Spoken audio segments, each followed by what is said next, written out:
ole hei thil soitur poi model kan ya helaya merlena kum ni le chan ve vel pathian ong bol turin kan lo om ve a chuta chuan pathianin ko hron thatak min pe a sumi pe lama chuan than le rual u le naw mel hriat thar tam tak min pe boka ami mal tak ang pon kalom em ma ni dang kan la hu ngai lo le kan la hriat ngai lo helaya hian mi thar tam tak kan tong thei hi kalom em ma se helaya hian tram ne ya ron kal kan ni wangin kan ho alo hun don ta voin hi kan sol ni man hu bertur alo nia kan tuma kan ro mananga kan kalani chom pathian zara karle ni somni pakua thotran ni hian mizoram lampang pan turin helai mun merlen hi kan suwa san to don ani ti chon hei kan thian pa kan naw elaran video toy te tal milo siam sagro atia min lo hrilna chu rei to a kalo manghil ve zela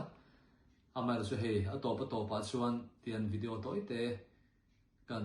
siam sak ani pera elar hi abi takin a fele me moya miron phone a khato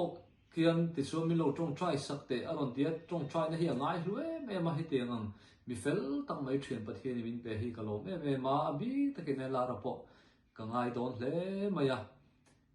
new year ka ni chum da ya kan ni mukha te me ma helaya hian voi ni khat bak kan lein mulo ma chana phei chuan amai ro chu tiang kan in mu kar re lo te ni re lo te a chuan thian that taka kan in siama pe pon ka ngai na ma po hin min ngai na ve nin ka hria kalom em a ti chuan i ma hun kong en ki ma lal pan hruai zelang chenga pathian tan rin om takin om tum zel la i phak tok le theng to ka tu na i rong bol na kha ti pung zel la phur sok le tha tho zok in lal pa dan ke mang zel la ke pen zel la ti chuan he khovela chu kan in mu to lo mai theya amai ro chu van rama in then to ngai lo turin kan in mu dun le nge kha big takin ela ra kha ka